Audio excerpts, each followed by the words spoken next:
Welcome to another episode of The Art of Volunteering. I'm your host, Stormy Bell. Now, today's guest is someone that I feel like is an old friend, like I've known her forever, but today is actually the first time we've ever spoken. So I want to welcome our guest, Mary Valloni, today. Hello, Mary. Hi, Stormy. I feel like you're a friend too. We have a good friend that connected us. So I feel like you're a friend of a friend. So we're friends. That's awesome. Okay, the friend we're talking about is Dr. James Henry. He's the founder of the Life Givers Network, and his mission is to help individuals facing life-threatening disease, life-threatening diagnosis, and to let them know it's not the end of the journey, it's just the beginning, and to help them with language and encouragement and support to see what that new journey looks like. So Jim participated in some of Mary's workshops. When I was volunteering with him, I had the opportunity to stay in with him. And it was just really awesome to hear Mary coach missionaries and nonprofit leaders. She's had a wealth of experience.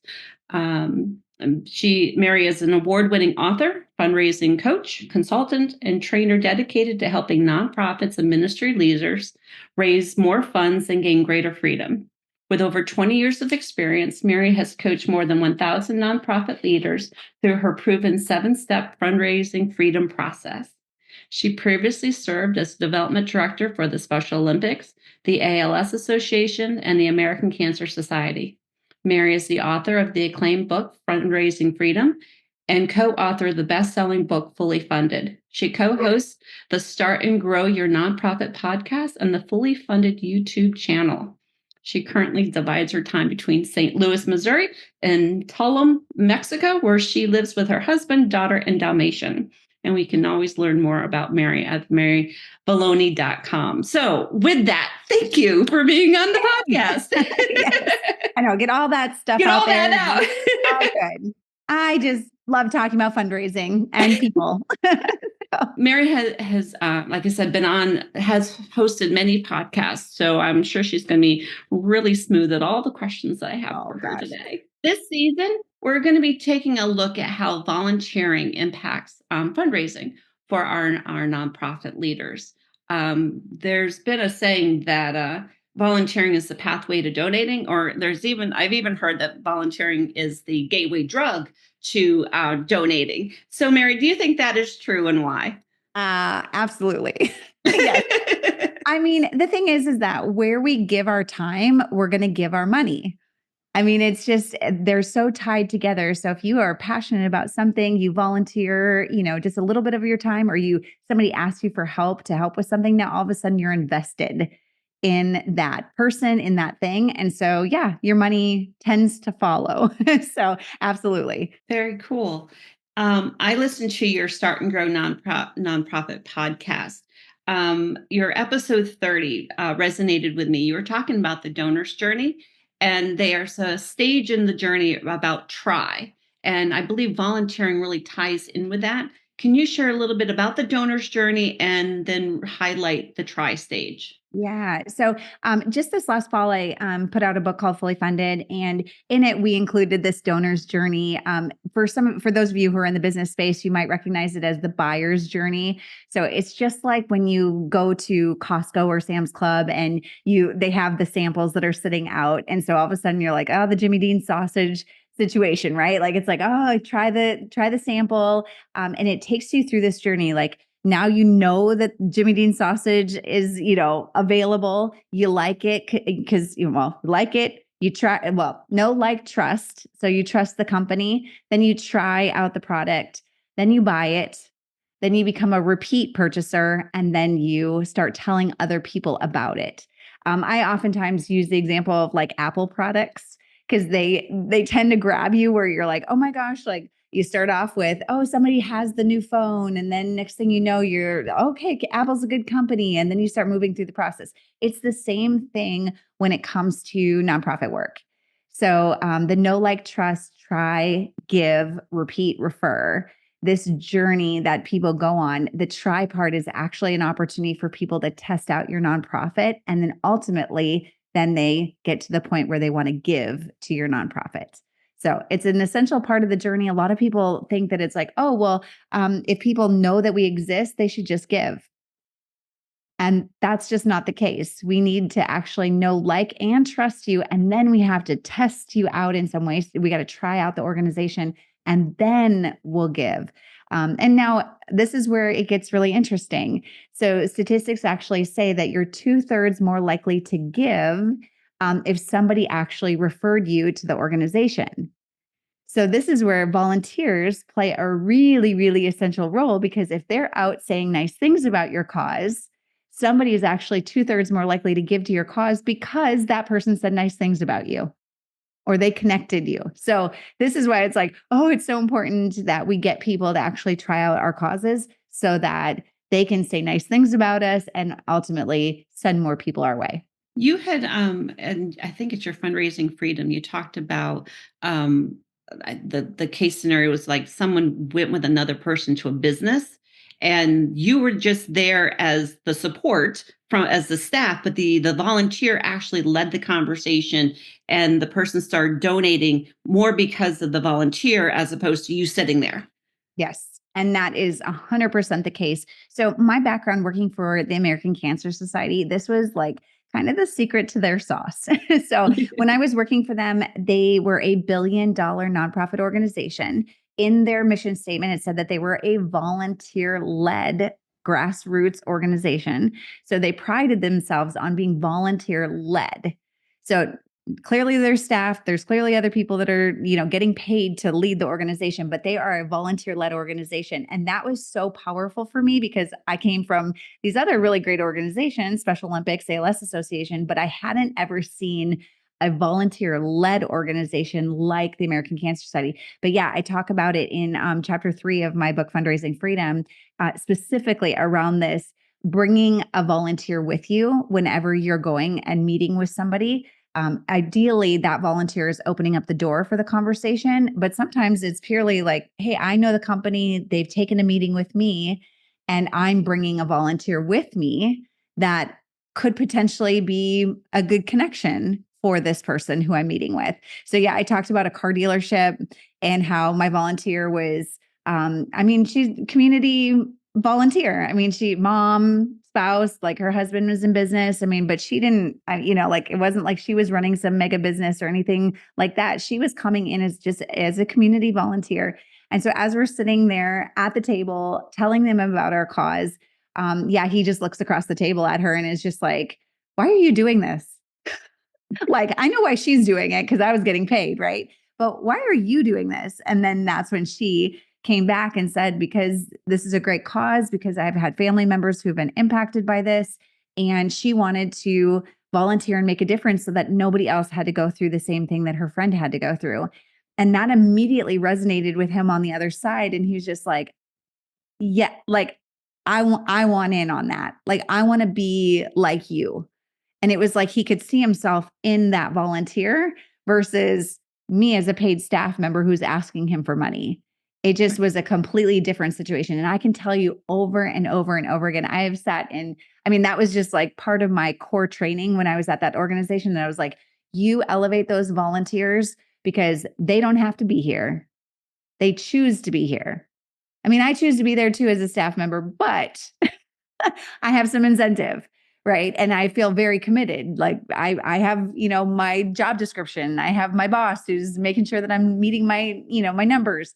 But these volunteers don't have to be there and they can leave at any time and there's no compensation that's keeping them there. So their voice is just so, so powerful. Every volunteer who's listening, your voice matters so much to every organization that you're a part of. They become evangelists for the nonprofit. Mhm.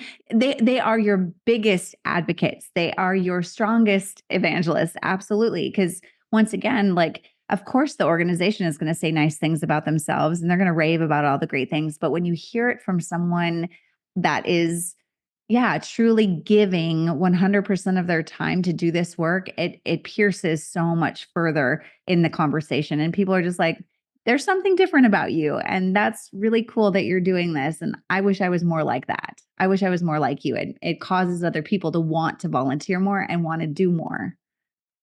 Is there a percentage that we see, like, when you have volunteers who help with fundraising? Like, is there, like, we see so much more. I'm not even sure what I'm Yeah. asking for. Like, is it something that's a matrix that you can track when you have volunteers involved in the fundraising, like setting in on conversations? Is there like a success rate or anything like that? Well, I don't think that anybody's actually documented Oh, that. I mean, I haven't come across it, but I think that just for my own personal experience and having these I mean, I'm like sitting there watching this like with my jaw down, because I was just like, what the heck? Like, I'm here too, like you kind of like, and at first it was my mentor had said to me, like, you put those volunteers first. Like when I came in, especially into that large scale of an organization, it was just like they were very adamant to make sure that I knew that my job was to elevate the volunteer and to make sure that they shine so bright. And the reason why they did that was because of multiplication. Like I can go raise money, I can go, connect with people in that space, but I can't make as much as if I multiplied myself with volunteers. So every single one of those volunteers has their own network, has their own connections, has their own, sphere of influence. And I am one person. But if I, as one person, have 10 really great volunteers, I have now multiplied myself 10 times, right? Like that, you can't even put numbers on that to say, no, like, oh, well, how much are you, could you raise more? Yes, like absolutely, you can raise a whole lot more because now they're taking your language. We're all speaking the same language and we're all saying, the same things to a lot of different people. So it was really pretty amazing to me how strong those volunteers, when they went and talked to a business leader, for instance, and they'd say, "Oh my gosh, you need to be a part of this. This organization is amazing. They're doing such great work." And they would actually kind of like go before me. So then when I showed up, they're like, "Oh yeah, I already heard from so and so and so and so. Oh my gosh, you have so many volunteers in the community who are a part of this." And then it makes them think, "I need to be a part of this too."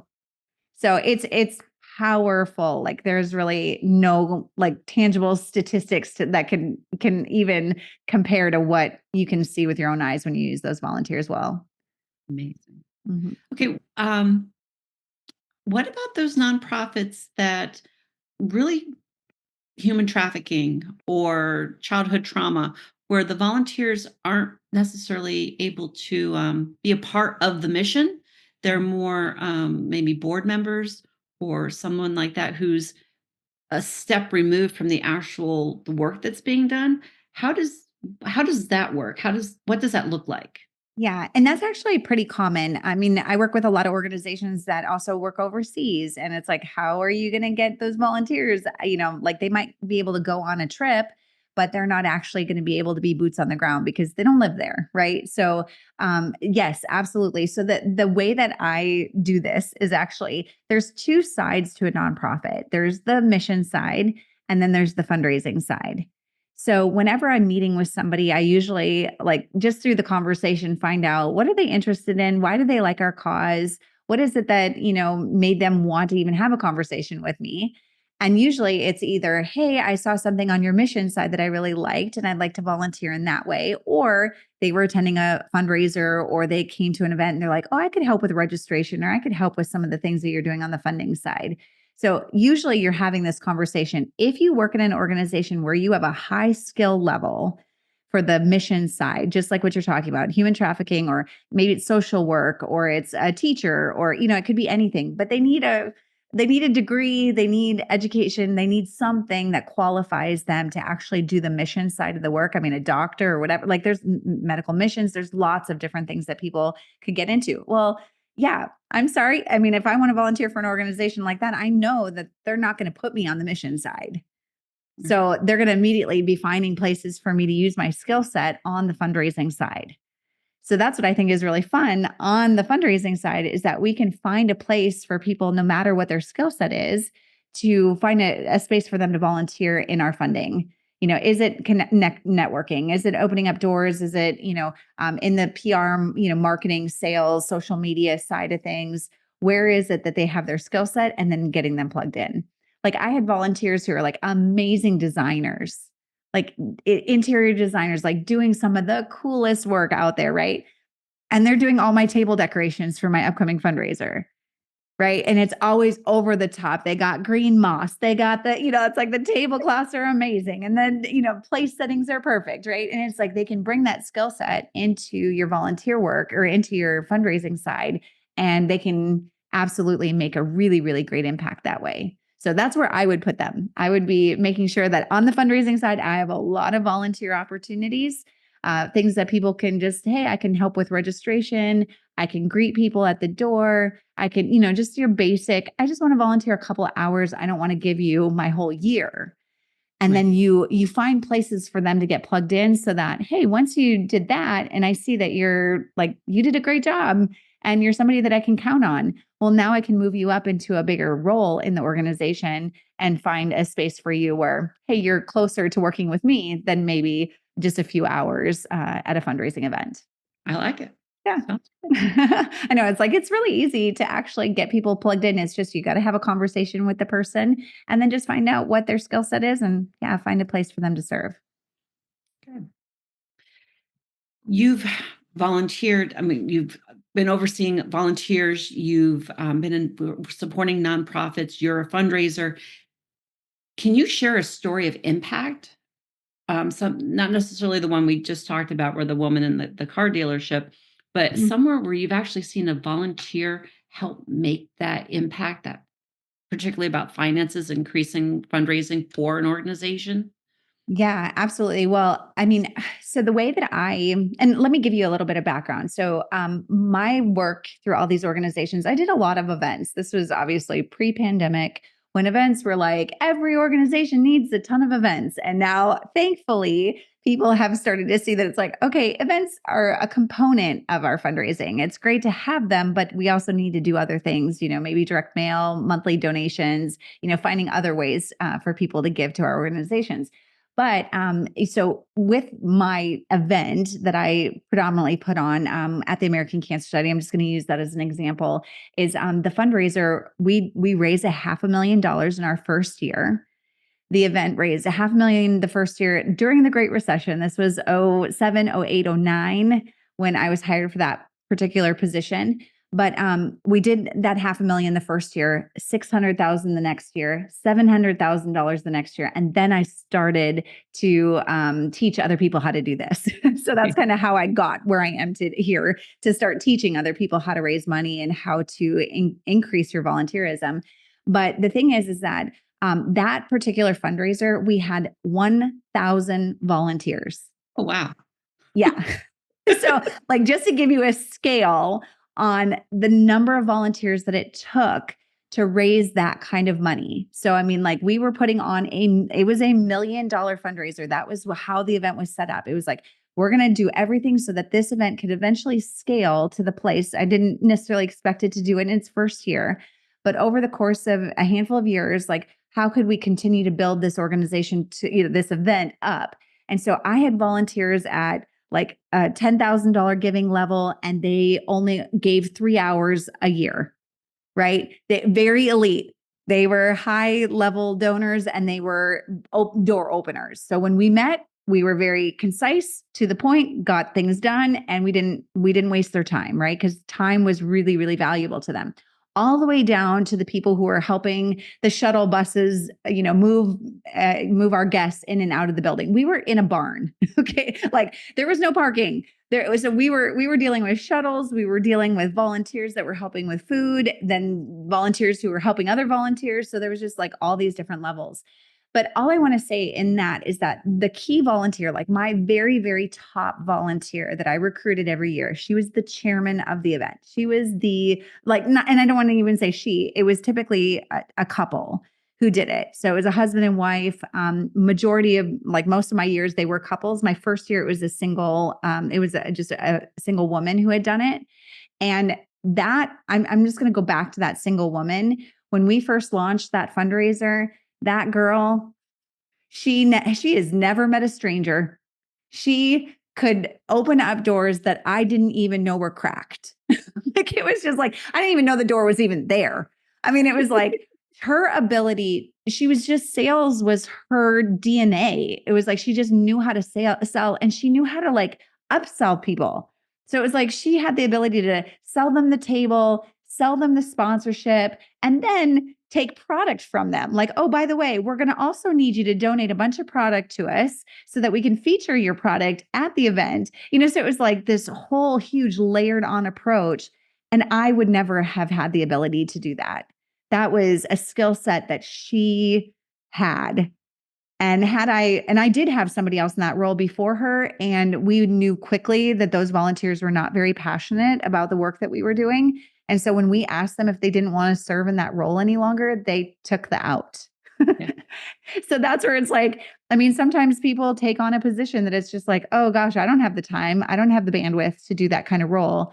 And then that's where the staff person or whoever is doing the recruiting needs to have a really serious conversation to figure out, is this person capable of doing the role the way that we want it done? And that's where we had to go back to the drawing board and go have some conversations. So, but anyways, that woman, to this day, I will give her the credit for what we have done, because I mean, she planted a seed in me that I did not even know was possible when it comes to volunteerism. She just gave so much to just, hey, I know these people. I know these people. I'll go open that door. I'll go schedule a meeting with them. Come with me. Let's go. And it was like, I just was like, okay. And I was almost like just trying to keep the event contained because she was so connected and just really passionate about the work that we were doing. So anyways, as far as magnifying, I mean, she ultimately, I mean, that was $500,000 net.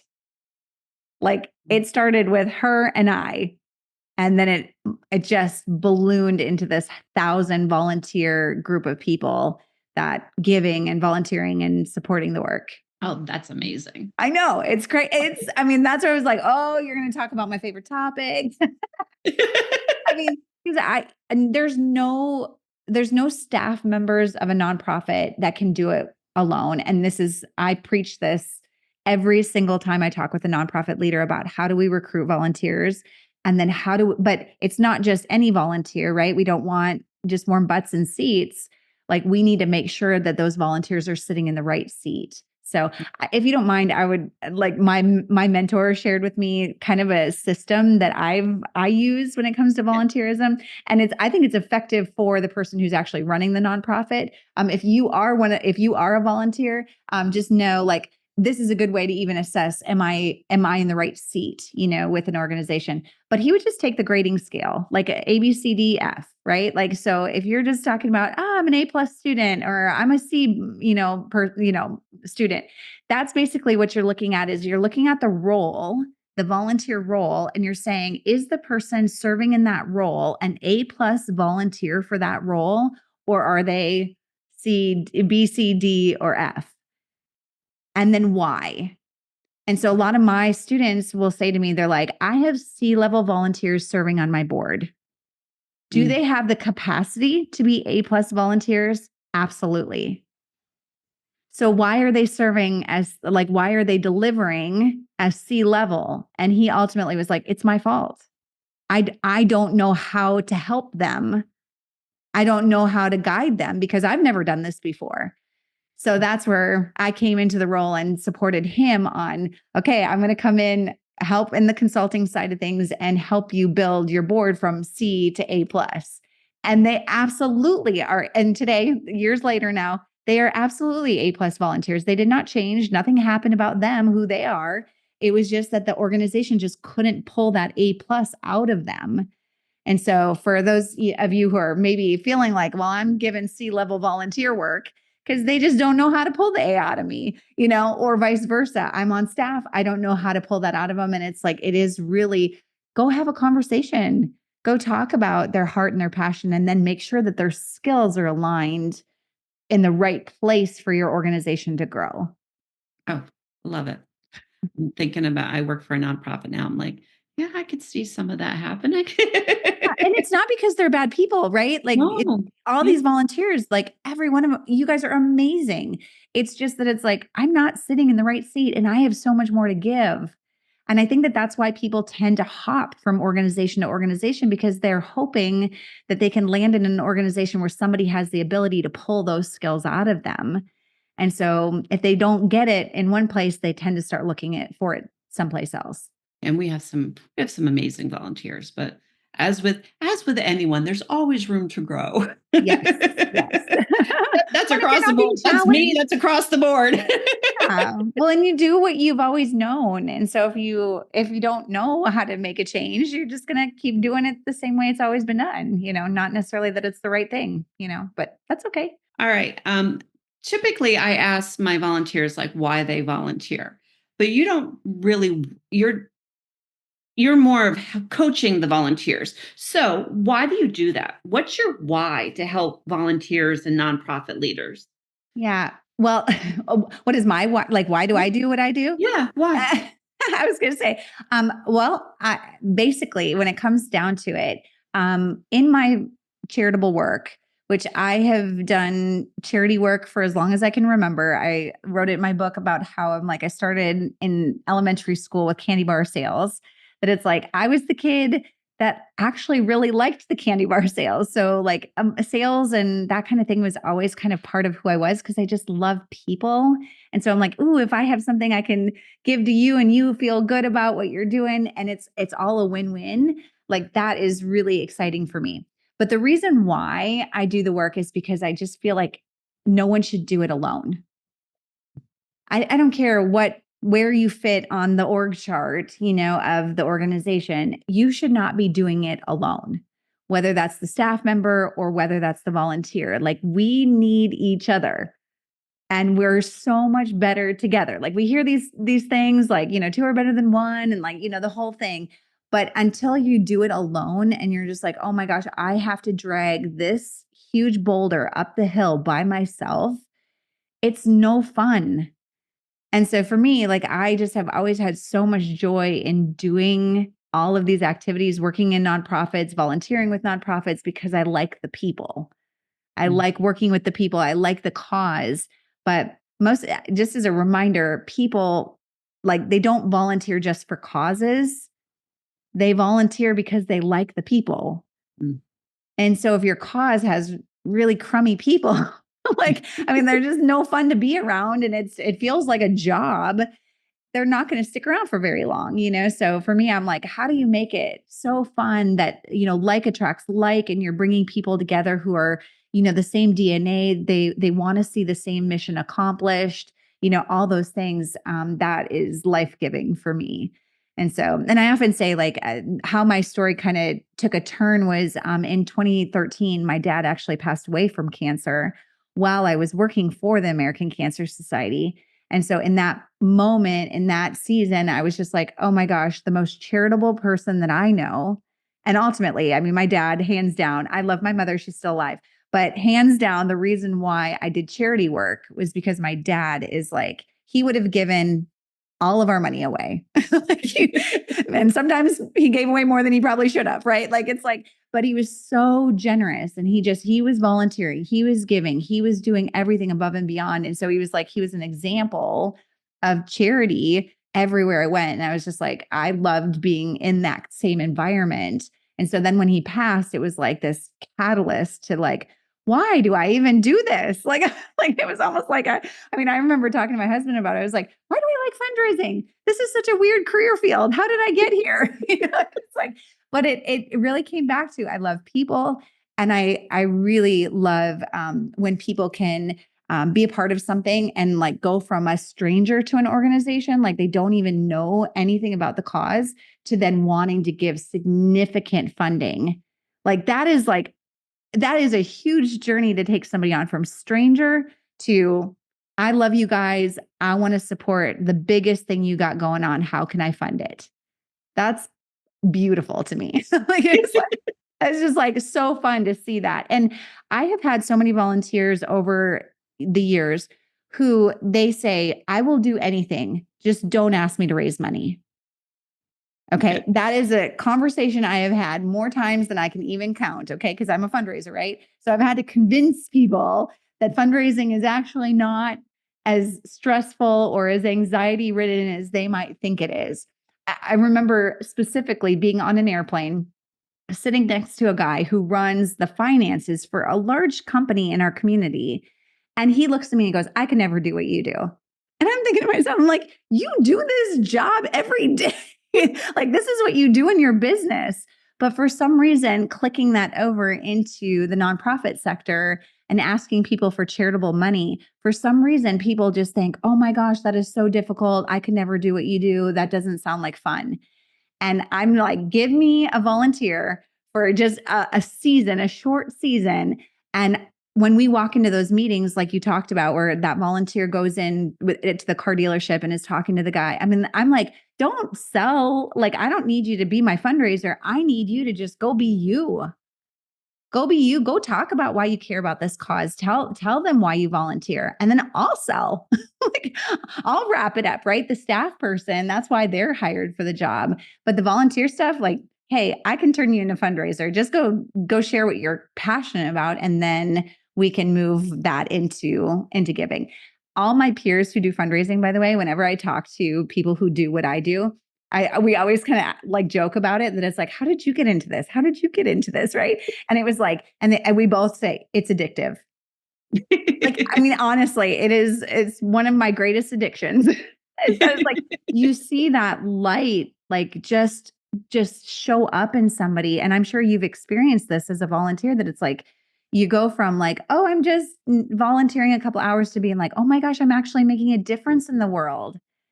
And it's like, I just saved that person's life. Yeah. Or I just fed that person. They wouldn't have had a place to live or a place to sleep if I hadn't helped. Right. And it's like, and then all of a sudden you're like, I got to help more. So if you as the leader of the organization can open up the door and just give people an opportunity, you never know what that could turn into for someone. I love it. Thank you. Yes. Take that. Okay. Now, this is a question that some people like and some people don't like. Maybe I just asked you. Um, I got so caught up in what we're talking about. Can you share a blooper? Yeah. Something, something doesn't mean it went wrong. It just didn't go as planned. Well, I will say, okay, I just mentioned a little bit ago about how I was putting on this $500,000 fundraiser, and you think you've got everything figured out. I got all the volunteers for registration. I got all the volunteers to help out with this, like all the different key positions. Well, now the event is over. Okay. The event is over. All the volunteers are exhausted. They are tired. And I have a small fraction of the volunteers who showed up. And I just remember this was like a few years in. Like, so I knew better. Like, I knew after a couple of years that I was like, those volunteers don't want to come for cleanup. Like, who wants to take out the trash? Who wants to sweep the floors and get everything all back to the way that it was before we started? And it took us a full week to set up. And I'm like, we got to get this done in 24 hours. And so, anyways, I just remember we're taking the trash out, and it was like, the trash is, we got to get it all into this like super huge dumpster. And I'm lifting up this bag of trash, and it completely rips open on top of me. And I mean, we're talking about like, this isn't just, chicken dinner. Like, Yeah. this is like open bar, all you can eat buffet. Like, I mean, it was like, name it, it was in those trash bags, right? And I mean, I am standing next, and it's like I'm by myself, right? Like, nobody's there. And I'm just standing there with this trash like dumped out on top of me. And I am just laughing hysterically. Like, how did I get here? Like, how, and of course that's motivation for my next year, because I was like, never again. I am recruiting more volunteers, because it's like, you can't have the same people who are working so hard all week, expect them to show up at the end. And to be honest with you, that's where my husband, I was like, don't come at all. I don't care if you come for any of the setup. I was like, I need you on the last day. If you don't show up that day, I promise you, I will be a not so nice wife. So, but anyways, it's just like, as in some key volunteer roles and also like in staff leadership, like if the ball gets dropped, it gets dropped on you, and I literally got the trash dumped on me. Yes. So I'm kind of that's one of my envisioning that, favorite you with moments. your hair, and just dripping off. And I was disgusting anyways, right? Like, because it's hot. I mean, this is August in Missouri. So like, this is not, we were in cool temperatures and it was nice. I was like, no, it was hot and sticky, and all the air conditioning units had left the building, so it was, it was a fun joy. But anyway, yeah, all good. Good memories of frustration in the job. Amazing. Okay, we are almost at the end of our conversation. So I'm going to give you the mic. I want you to love on your volunteers, your ministry leaders, or if there's something that comes to mind that you wanted to share that we didn't cover, you have the floor. Well, I mean, the people that I absolutely want to love on is actually, I mean, in the volunteer, in that spectrum of the volunteers who do the work, I cannot get over the the commitment, like the hours of like work that is being put in. Like when I think back of my, during my time as at the American Cancer Study and Special Olympics ALS Association, specifically the volunteer led organizations that I was a part of, I'm like, I cannot even wrap my arms around some of them, how their passion for the work was just such a driver for them. And I want to call out one of my, one of the ladies, her name is Kathy. Her husband has recently passed. And her and her husband, I mean, volunteerism was their DNA. And it was like they volunteered at some of the not so flashy stuff, like the stuff that nobody even knew they were doing behind the scenes.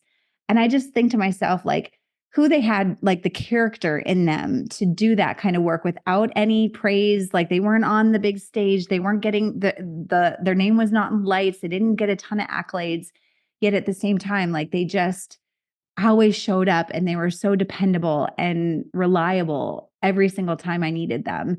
And so I just know, like, as a staff member, when I'm looking for volunteers and inviting them in, I'm just like looking for that kind of heart. And I know that that probably like just is permeates through your listeners, like that's like who they are. So to each of you who selfishly donate your time without recognition, without accolades, you do it because it's the right thing to do. It's your way of doing your part of serving. I just cannot thank you enough. I work every day with people who start nonprofits, the ones who have an idea in their heart and they're looking for you. Like they're looking for you. They're looking to multiply you. And that's who I'm talking to. I'm like, okay, who do you know? And I'm describing that volunteer, like selfishly. It's just who they are. And I'm like, you got to find those people because your organization will be dead in the water. You won't be able to grow without those volunteers coming by your side. So I can't love on volunteers enough, especially the ones that are behind the scenes.